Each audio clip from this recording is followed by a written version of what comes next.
an adult who always wanted to play the violin, had a secret desire. Maybe it's on your bucket list.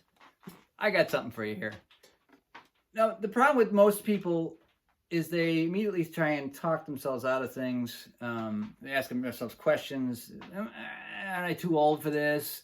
Isn't the violin too hard? Don't you have to be super smart? Didn't Einstein play the violin?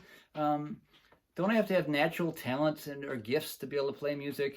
Maybe I'm not patient enough. Yeah, I'm too busy for this. I don't know where to start. Or probably the worst one is, you're afraid that if you do it and work hard at it, someone in your family or your friends are going to mock you for it, ridicule it, and make you feel bad or discourage you in some way. That's the worst. But what if I told you that I could teach you to play and sound good in 1 month with only 10 minutes of practice a day? I'd get you to sound good, I'd get you to play in tune, get you to play in rhythm, learn at least one cool, fun song, and not hurt yourself, and be on your way.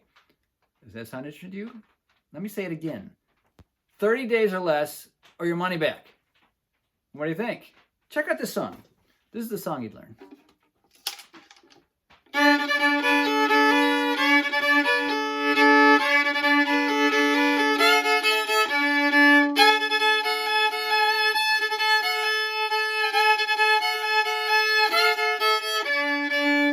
Were you dancing yet? It's kind of fun, isn't it? You like it?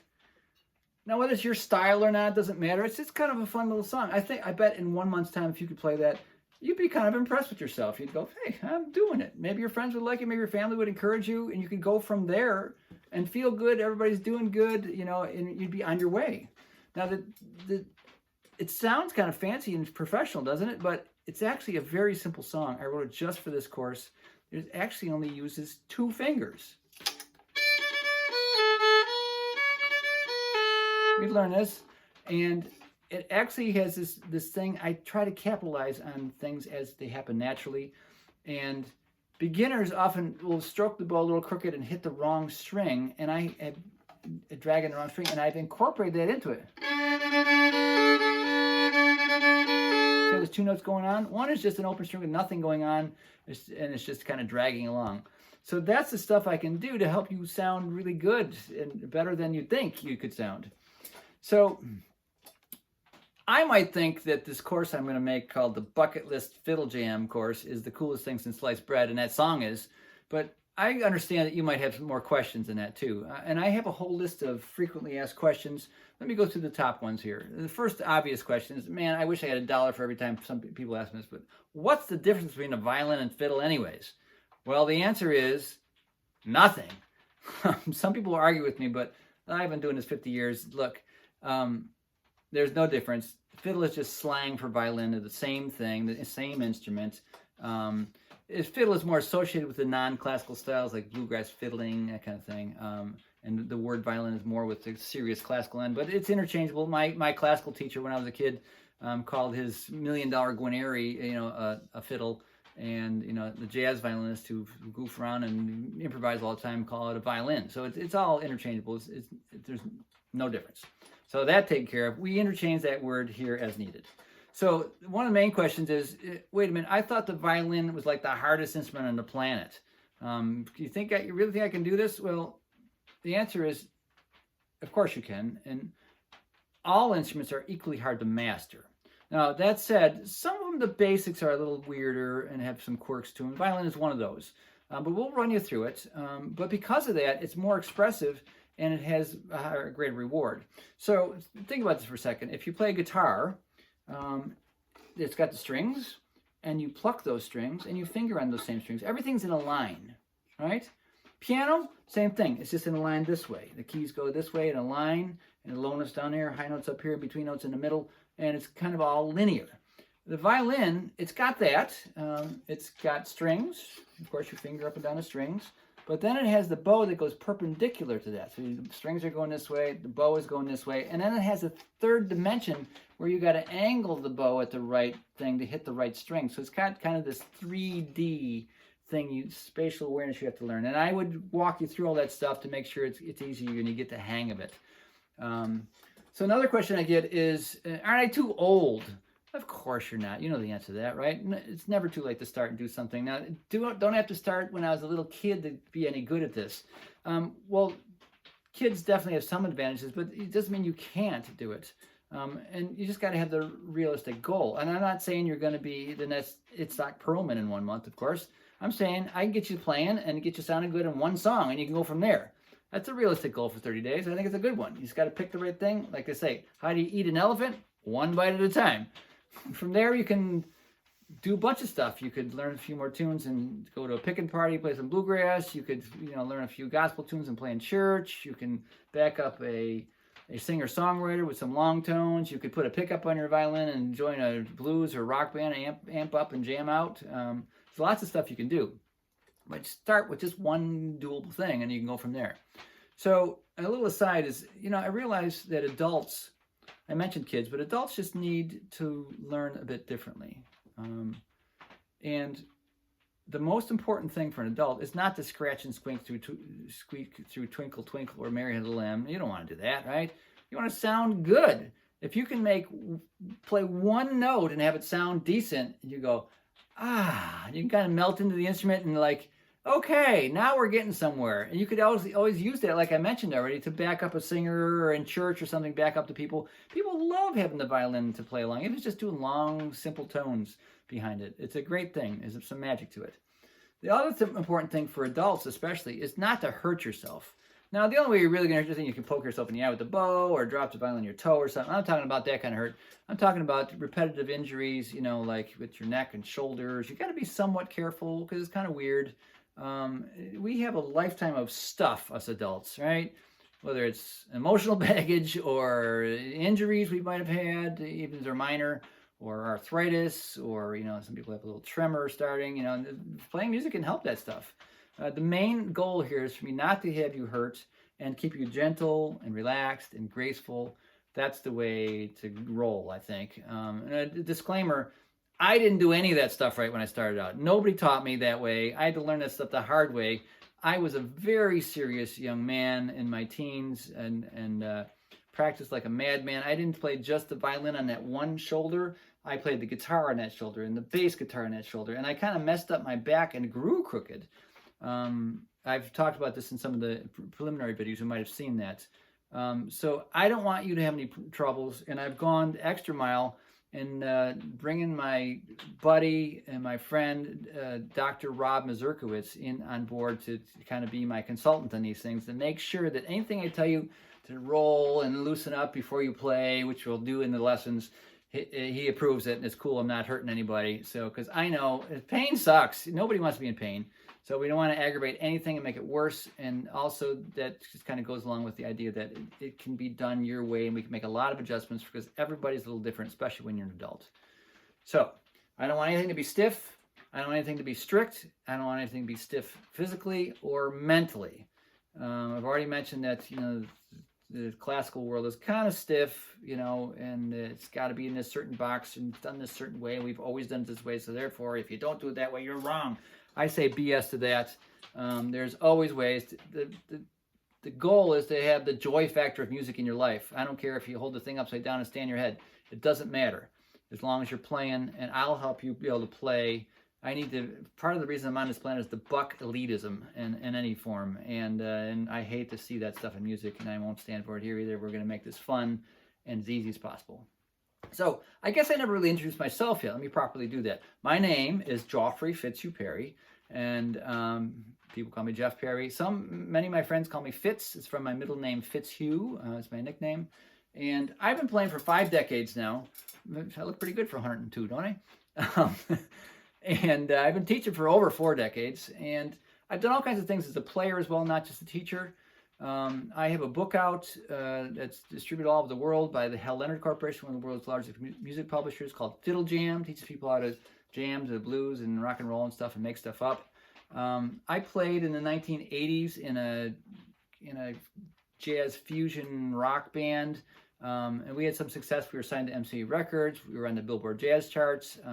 We played the Newport Jazz Festival in front of 40,000 people. That was pretty cool. And that was a fun band. I later went on to play Cajun Zydeco. Did 4 albums with a band Leron Zydeco and the Hot Tamales. It was fun stuff. I really, that kind of deepened my roots. And after that, I played about 10 years in a gypsy jazz group, doing the music of Django Reinhardt and Stefan Grappelli. We had some success. We were featured on NPR or PRI's The World Show, and we were on, the up-and-coming chart at one point. And we got to play a full symphonic show with the Buffalo Philharmonic and some other symphonies featuring that music. It was kind of cool to have a 100-piece backup band behind you. It's neat, as a jazz soloist standing in front of a large orchestra. And it's a personal thrill knowing that I was doing stuff that they couldn't even dream of doing. They never get off the page, But I'm going to teach you to get off the page too. And the other thing I did was, start the Fiddle Jam Institute. Of course, where this course will be hosted. The Fiddle Jam Institute is an online school I founded that takes the materials from my books and goes beyond it. I've also, as a player, jammed with a lot of famous people, or people who played with famous people. I've jammed with some of the Allman Brothers, the people from the Bonnie Raitt Band and Red Hot Chili Peppers, and I've did some gigs with a guy from the Steve Miller Band, and some of my friends have played with Bob Dylan, and I have a friend who is in Alabama's backup band that I've recorded with. So I've been around. I'm not necessarily a household name, like I said, but all that stuff might be mildly intriguing, but it doesn't mean anything if I can't teach, right? It might give me some street creds, I guess, but it doesn't mean anything. But the facts are that, just because I played the Newport Jazz Fest in front of 40,000 people doesn't mean I had $40,000 in my pocket at the end of the day. And the reality of it is a lot of artists don't make that much money. And I always had to moonlight. I always had to do other things. And I always taught. I've been teaching since I was 16 years old. And I've taught thousands of people over the years from age 3 to 93. Yes, it's true. I did have a 93-year-old beginning student at one point. And I think I learned some tricks by teaching her. 93-year-olds have definitely some cranky stuff in their bodies that they're used to moving a certain way. And that neat lady couldn't get the hang of bowing, and I had to come up with some special tricks to connect to the left and right side of her brain and make her be able to bow straight. And I can throw those things at you too, and I include them in the course. So I learned as I went. I learned to be a better and better teacher. I've taught everywhere. I've taught in music stores. I had a private studio. I have been a string director in music in schools. At one time I was directing music programs at 4 separate schools all at once.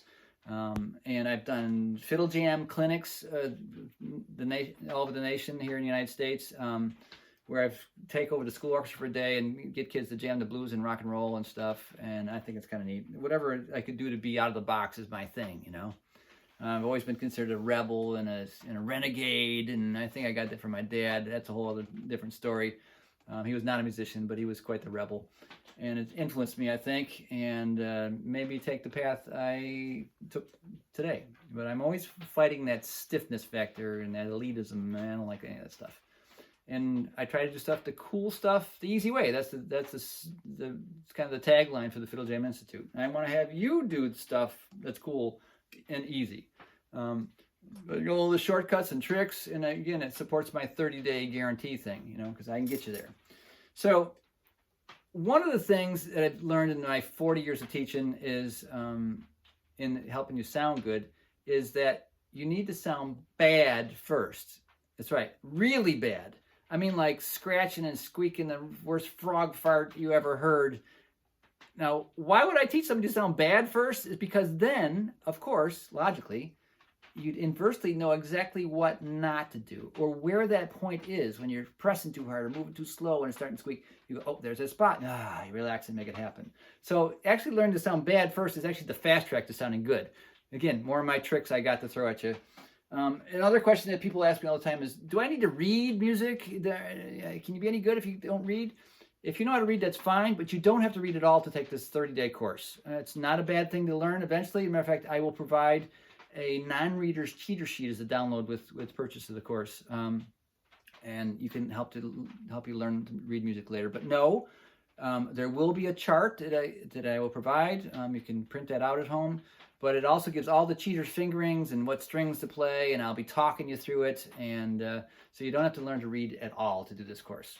And that's part of a good thing, I think, too, because it forces you to train your ear and not just be staring at the page and be lost. It really makes you listen and internalize music, and that can get you a faster result as well. You can learn to read later. That's not a big deal. So is Bucket List Fiddle Jam for you? Exactly you. There's really kind of 4 different kind of beginning violin learners that I found. One of them might be you. Maybe you're a complete newbie, never picked it up, always wanted to, and you think it'd be cool. Well, this course is for you. No problem at all. It's written for you. But there's also other kinds. There's a person who is maybe a restarter. Maybe you played in school when you're young and quit because it wasn't cool enough or whatever reason. You kind of wish you hadn't quit. And now you want to restart and try again. This course is for you too. You might remember some stuff, but I don't always trust that you remember or were taught correctly. That maybe you had some bad habits that you're remembering too. So I'll teach you the right habits, kind of get a fresh start. And this course will be set up so you can kind of self-pace. So if you remember something, you think it's easy, you can always kind of skip through it quicker too. That's fine. Another kind of beginning music student, violin student I find is the music dabbler. Like maybe you play a little guitar, can strum a couple chords and play a little bit. Maybe you play a few little tunes on the piano and you have music in your life and want to pick up the violin. You think it'd be neat. Again, this course will be self-paced. You might know some stuff. You might not know other stuff. This is not a big serious goal. You can only learn one song, so you can do this. And the 4th kind of beginning violinist that I've found is the multi-instrumentalist kind of pro or semi-pro player. Maybe you play in a band already, play the guitar or something, and your bandmates go, boy, really cool. If you knew how to play the fiddle, we could do this song, Devil and Down to George or something, really please the audience. So maybe you want to pick up the fiddle to add to your arsenal. Yes, you can do this course too. Again, as I mentioned, it's self-paced, and I've done the fast track. This is exactly what you want. You can fast track your way to good technique and good sound and be rocking and rolling. One of the things that I developed over my career of teaching is what I call the Orsh method. Orsh stands for one-room schoolhouse. Now, my own mother went to a one-room schoolhouse. She's in her 80s now, and she always told me that it was so neat to be able to be in 2nd grade and kind of keep one ear on the 5th grade stuff so that when you got to 5th grade, you already had kind of an idea what was going on and what to expect. And I've incorporated it in my own lessons. I always give tips and tricks for when people are ready. If you're not ready, it's cool. It doesn't matter. You still know the basic lesson. But if you're ready for it, there's this little tip you can add to this, and that'll be cool. And if you're not quite ready for it, it at least plants a seed in your brain to go, when you are ready, go, oh, I remember he said that. Yeah, let me do that. So I'm all the time throwing in stuff on multi-layers for different kinds of people. And, kind of some of the things give what I call authority. Yes, authority, or what some people call gift or talent, can be taught. It's not something you're just born with. Now, obviously, some people have an easier time with music when they're just come out of the box. We don't know why that is, reincarnation or whatever. We don't know, genetics. That's a fact for sure. But that stuff can be taught, I find. And it has to be just taught the right way. It's more of an internal game sometimes. And the Orsh method can help that. I teach you how to not only just play by ear, but listen internally with your inner ear and be able to visualize things. And, there's even science is now kind of proving these things too. The organization HeartMath is doing a lot of interesting science and proving that the heart and the brain actually work together. And the brain has a little 40,000, I think, brain cells in it, they say. So it has a little brain in your heart too. And when they're working together, I know this as a musician, we say, oh, I'm playing from the heart. You're more tapped in certain days. When they're working together, that's where the magic happens. And even science has proven this stuff, and I'll be incorporating this, even if it seems a little woo-woo. It's actually hard science now, and we'll talk about that in the course too. So I asked you if Bucket List Fiddle Jam might be right for you, but I have to admit that at first, I didn't think it'd be right for me to teach. When I first started the Fiddle Jam Institute online school, I made a conscious business choice to not make it for complete beginners, and I started at near beginners and up. So if you knew how to play a couple scales, you'd be in. You could start learning. The reason for that is I thought it was really important to have a flesh and blood teacher who could say, no, move your arm this way, don't do this, do that, don't do that, and actually be in the room with you. And I now think I was wrong. I don't think I was right about that. It's nice to have a flesh and blood teacher, but at one point, I put out, just on a lark, a absolute beginner video, and I put it up on the Fiddle Jam Institute YouTube channel, just see what interest it had. Now, most of my videos get between like 300, views to 3,000 maybe, or maybe a more popular one, maybe 15,000 views. But this video I put out called Violin, Scratch and Squeak, How Not To. Maybe you've seen it. It has like 1 million views. So I went, wait a minute. So I guess people do want to learn online, and I thought, So I did a little advertising you can do, with Facebook and these kind of things, and looked at the data, and I was very surprised. Even though I had designed my perfect avatar of a customer that I designed the website for, I thought, a teenage, early 20s, somebody who wanted to learn to jam and kind of get out of the classical world. And there is some of that too. If you're that, you're welcome here as well. But the data said otherwise. The data said most of the people watching that video were men over 50 and women over 60. I was like, okay. So it got me thinking about, adults and how adults learn differently than kids. And I brewed on it for a while, maybe too long. I dragged my feet some, a lot, how life is. But then COVID-19 hit, the pandemic, worldwide thing. And every teacher had to rethink what they were doing, me included. And I was kind of forced to do online with Zoom and these kind of things, and through the phone and through the computer. And it's like I realized, this wasn't so bad. I don't know why I was holding back. It's just you got to adjust your teaching a little bit. And I realized, okay, I guess it's time for me to do this course. Bucket list fiddle jam. Here we come. So now, even though I'm this so-called high-level player, all this stuff, even my musical peers, my friends go, how do you stand teaching all those beginners that squeaking and squawking? To me, I just dig it. I love teaching beginners. Maybe it's something from my dad. He was always kind of a good explainer or something. I don't know. I think a lot of teachers have a big ego, to be honest. And, the success of their students puffs them up. Like, oh, my student is really good, kind of thing. That's great. If you're into that, that's cool. But I get my thrills out of explaining something basic to somebody, and they go, I get it. I went, yes. All right. This is like my biggest thrill, to just explain something and have you say, I get it. So somehow I just am wired that way. So I am. So that's what I'm beginning the course. The best way is to get the most progress out of you in the least amount of time with the least amount of effort. There's many stories on the internet and some of my own videos about how I learned to practice. I had a great teacher, and there's how I learned to practice efficiently. I'm not going to get into the long story here, but how I got more practice out of less time than other kids when I was growing up too, because I knew how to be self-critical and knew the stuff to do. So I'm going to pass all these things on to you in the course. So bucket list fiddle jam, if you're interested. So what do you get? One, you get to sound good. I said you get to learn how to finger. You don't hurt yourself. You learn a cool song, and you go forward from there. That's the goal, right? The overall goal. The format of the course is going to be 24 lessons.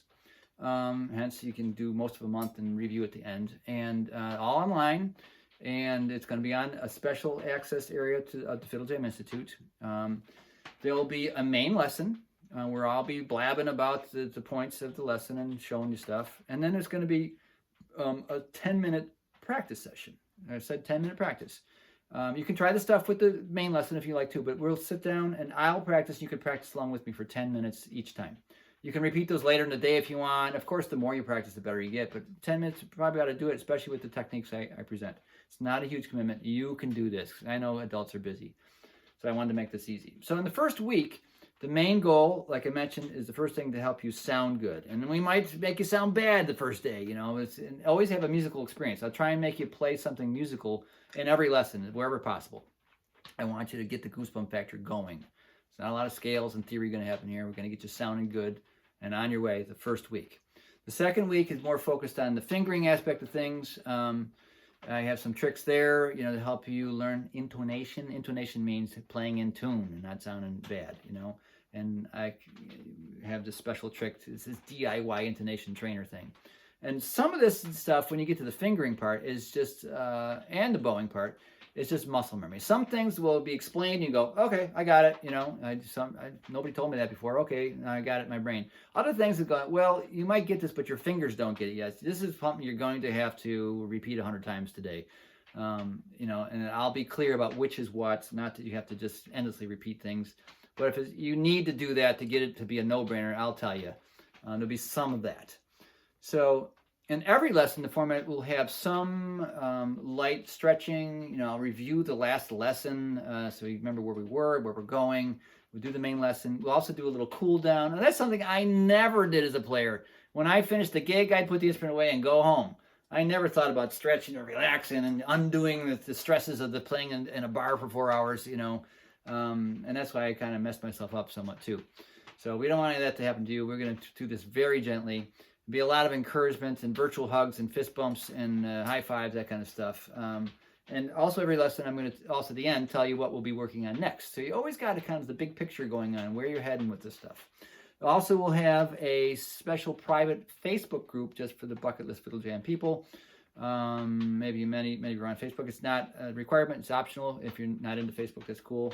You'll be able to post your own questions and even your own videos of your practice and playing if you want people to respond and you know, for further encouragement. The last section of the course, of course, will be learning that song, learning the Bucket List Fiddle Jam song that I played earlier. We're going to learn it not by reading. That'll be an option too if you already know how to read. We're learning it by ear. I'll spoon feed you one note at a time and go through every detail.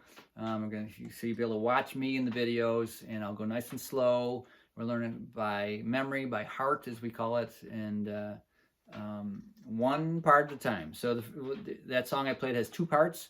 You learn the first part, and the next lesson we'll also learn the backups to that part. So can you play the backups and the melody at the same time? No, it'd be 2 different violins. But I think it's really valuable, and this can transfer into things after the course too, to learn the basic harmony notes of a song. It follows the chords. I'll explain some of these things. And also deepens your sense of the song. Like in your mind, when you learn the backups, you kind of hear the backups while you're playing the melody, and it kind of expands things and gets you that intangible authority thing going on. The B section will be done of the song, and the second section will be done the same way. I also will exchange. I'll have not only us play the backups together, but I'll play the backups and you can play the melody along with me, so you're hearing both parts at the same time. We'll swap roles. So I'll play the melody while you play the backups. It's all kind of deepen the sense of music in your brain. There'll also be some backups, some bonuses about backing up. One of the reasons I teach that in this one song is because I want you to be able to do that outside of the course too. Like I said, if you go to a local bluegrass pickin' party around the campfire, I want you to be able to play, even if you don't know the song, kind of cozy up to the nearest guitar player and say, what chords are they? And you kind of know what to do. So you can play something and have the enjoyment of music in your life, even if you don't know 1,000 songs that show up to those things and be intimidated. You don't have to. So I'll teach you how to play and give you some tips on how to get started with that too, without knowing anything. And also, my thing is also jamming, making stuff up, improvising. I know I'm not looking to turn you into a professional jazz violinist or anything, but knowing how to mess around a little bit takes the pressure off reciting. Some bluegrass people get freaked out because they learn the song, they have to do it the same way every time, and it's no different than classical music. How it's kind of this high stress. Oh my God, I got to play it right now and the correct way, or I'm messed up. If you mess up, it's not a big deal. Just kind of learn to mess around with the notes, and we'll kind of put our toe in that water too. Everything to take away the stress and keep you relaxed. So with purchase, I also give some bonuses. There'll be a report on whether you should, if you don't have an instrument yet, whether you should buy or rent or borrow one, what to look for, what not to get, what the problems to look for, and you'll have access to that. There'll be, as I mentioned already, play along tracks you can download at different speeds, play along with the band and stuff. Those are good to have too. There'll be the sheet music chart. There'll also be the non-readers cheater sheet page that can help you learn the basics of reading when you're ready.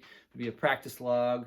And we'll see what else I do too. The Bucket List Fiddle Jam, is it sounding good? I hope so. I'm pretty excited about it. I'm psyched to finally do this one, and I think it's going to be kind of my flagship course. It's what I'm most passionate about.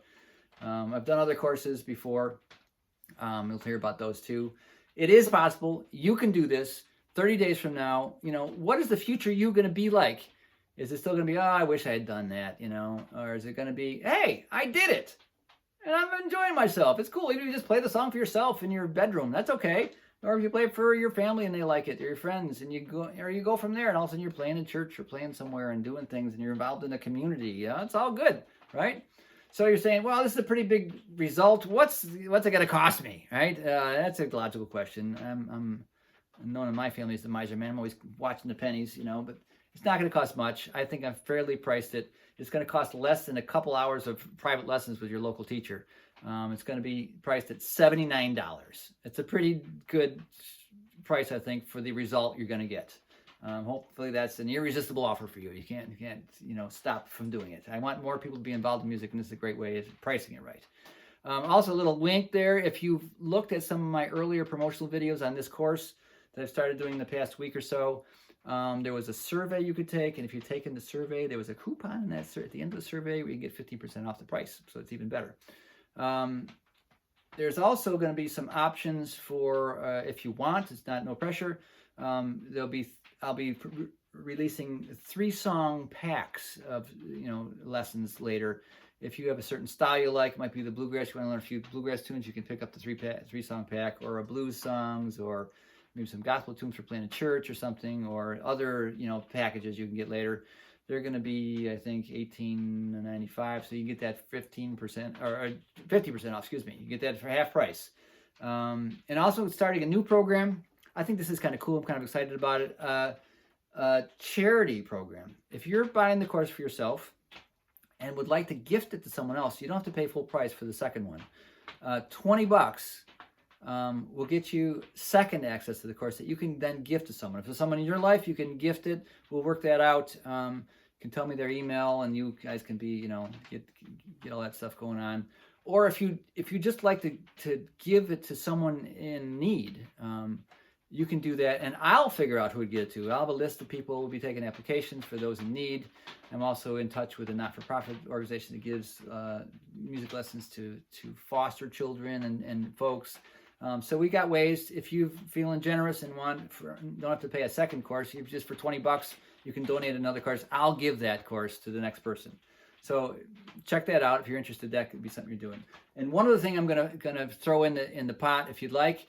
During the pandemic, which I mentioned earlier, I also had this super sale going on where I gave away like $1,000 worth of stuff for $79. If you want to pay another $79, even though you might not be quite ready for it in the first 30 days, but after that you would, you can get full access, all access to the complete library of the Fiddle Jam Institute. There's about 200 lessons in there, all kinds of things. You'll also, I threw in that sale, all 3 of my previous courses. There was Fiddle Jam 101, the basics of jamming over different styles, using super easy finger patterns that you can do even as a near beginner. After this course, you'll be ready for that, no problem. There was Music Mechanics 101 for people who want to know how music works and what notes to play with guitar chords and that kind of stuff. It kind of runs you through those basics. There was a blues violin course I produced a couple years ago. It was kind of successful. It was kind of fun too. It's I think 13 songs, blues songs, learn how to jam over them, that kind of stuff. So I'll throw in all that stuff if you want to pay the extra $79 too, and I'll keep that sale going for right now. Just for you guys. So my goal is to have, like I mentioned, more people playing music in the world, and more people having this whole left-right brain connection thing where the science is telling us it's happening now. How that happens with music, the basics of it is that each hemisphere of the brain is better at certain things. One is better at thinking, one is better at feeling. So in music, we have to be able to think of stuff and know a few things, how to hold the bow, what the notes are, that kind of stuff. But also we at the same time have to feel stuff, feel the music, feel the rhythm. So playing music helps crosstalk between the two halves of the brain, which helps us keep our brain healthy, stabs off Alzheimer's, general well-being and less depression, these kind of things. So it's all good. I'm thrilled to have the world be a better place because you are in it playing music, right? And if this is up for you and you're into it, join us. Let's do this. So go below, whatever you're watching, buy the stuff, whatever level you want, and we will rock and roll this world together and make the world a better place to be together, all of us, all right? So I hope to see you in the course. Get it while you can. It's not going to last forever. I'm going to close the doors on the course for a while because this first inaugural run, I'm not sure how many people actually want in it that I can service. So I'm going to give this a try. We may run it again, next year or something. But so get in on it while you can. It's a great price. We'll get that goal. We have a 30-day money-back guarantee. No questions asked. If something changed in your life, you just can't get to it, I understand. It's self-paced. You go at your own pace. It's a great price, I think. And you'll be able to ask me questions. And let's do it. All right? So amen to that. And hopefully we'll see you in school.